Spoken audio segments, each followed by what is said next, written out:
डिसेंबर आलेला आहे आणि डिसेंबर आल्याबरोबर आपल्याला काय आठवतं, 31 डिसेंबर, नाताळ आणि केक, पेस्ट्रीज, चॉकलेट्स याची अगदी म्हणजे दिवाळीपासूनच ती चहलपहल सुरू होते. कारण आजकाल आपण पाहत असू की दिवाळीत आपल्या मिठांबरोबर सुद्धा केक, पेस्ट्रीज, चॉकलेट्स याचा एक बॉक्सेस जे असतात ते घरी येत असतात. आणि मग आता वेगवेगळ्या केक्स तुम्ही घरी बनवतात, तर त्या बनवताना तुम्हाला अवनचा वापर करावा लागतो. तर बेसिकली अवन म्हणजे काय, बेकिंग हे अवन मध्ये करतात आणि अवन हा प्रकार आपल्याला नवीन नाही. हा पारंपरिक पद्धतीने आपल्या इथे सुद्धा प्रचलित होता, म्हणजे भारतात सुद्धा. इंग्रज आल्यानंतर त्याचं प्रचलन जास्त वाढलं. आपल्या इथे पहिले मातीचे अवन्स होते. तुम्ही पंजाबमध्ये आता तंदुरी भट्ट्या ज्या होत्या त्या अवनचाच प्रकार आहे. आणि बेसिकली बेकिंग म्हणजे काय, भाजणे. पण भाजणे म्हणजे कसं, भाजतो आपण डिरेक्टली निखाऱ्यावर सुद्धा भाजतो. दुसरा एक भाजण्याचा प्रकार कसा असतो की तव्यावर भाजतो किंवा कढईमध्ये भाजतो. हा असा प्रकार नसतो. हा प्रकार एखादा पदार्थ भट्टीत ठेवून त्याच्या आजूबाजूनी उष्णता निर्माण करून त्या उष्णतेमुळे तो बेक केला जातो, भाजला जातो. असा हा अवनचा प्रकार असतो, भाजण्याचा प्रकार असतो. यामध्ये मग पेस्ट्रीज येतात, केक येतात, वेगवेगळे प्रकारचे ब्रेड्स येतात, पाव येतात, टोस्ट येतात, बिस्किट येतात, असे वेगवेगळे अनगिनत प्रकार येतात.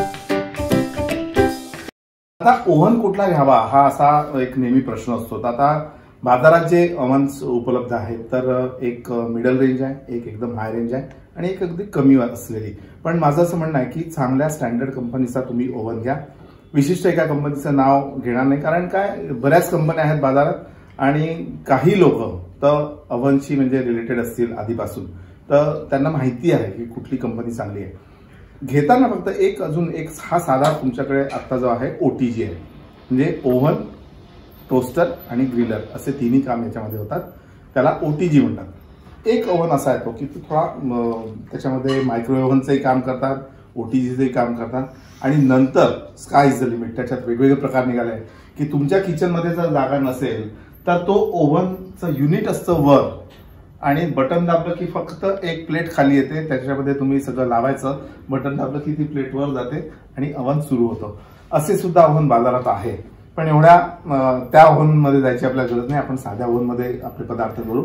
फक्त किती वेळ पदार्थ गरम करायचा, बेक करायचा, किती डिग्रीवर, हे त्या जेव्हा तुम्ही एखादा पदार्थ बनवता त्याच्यावर लिहिलं असतं, ते तंतोतंत पाळा.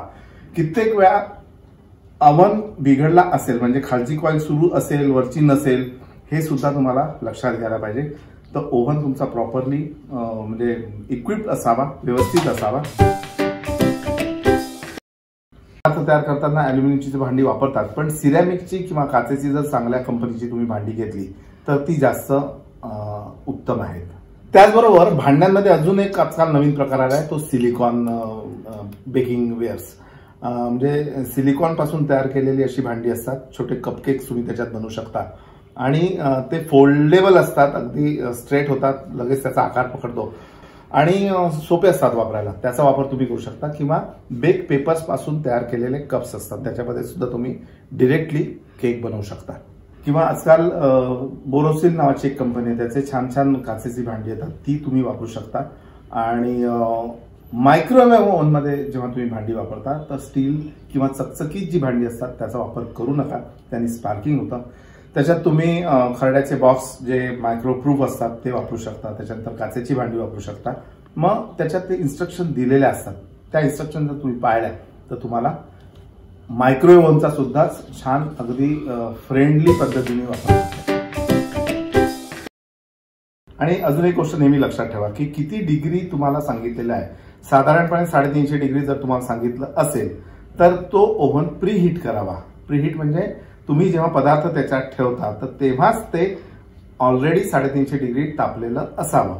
तुम्ही जर पदार्थ ठेवला आणि ओव्हन सुरू केला तर तो पदार्थ बिघडण्याची शक्यता असते. त्याला म्हणतात प्रीहीट ओव्हन करणे. कमी तापमानावर तुम्ही जर बेकिंग केलं तर विजेची बचत तर होतेच, पण याशिवाय तुमचा पदार्थ जो आहे तो व्यवस्थितरित्या बेक केला जातो.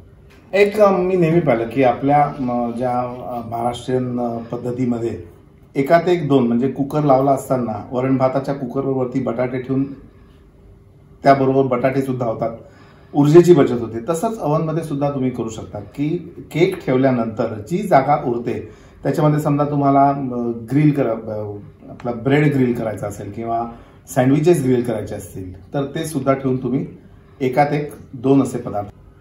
तर असे हे वेगवेगळे ओव्हनचे प्रकार आहेत. तुम्हाला एक मी चार्ट याच्यानंतर दाखवतो. तो चार्ट तुम्ही व्यवस्थित बघा की बेकिंग म्हणजे काय, स्टुईंग म्हणजे काय, स्टीमिंग म्हणजे काय, हे सगळं तुम्हाला त्याच्यामध्ये दिसेल.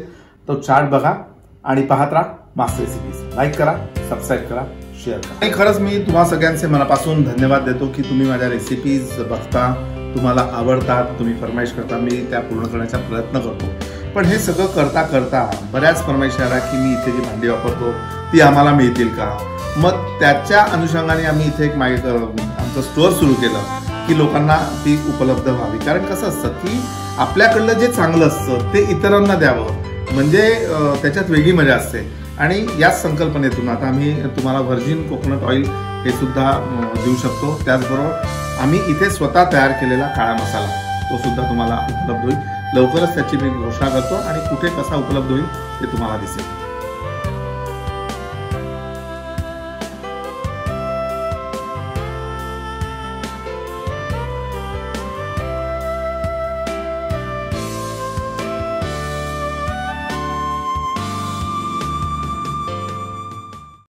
ओव्हन घ्यायच्या आधी तेव्हा तुम्ही खूप खुश, अरे वा पोहे होतात, अरे वा पुरणी होतं, अरे वा ढोकळा होतो, अरे वा सांजा होतो, सगळं होतं.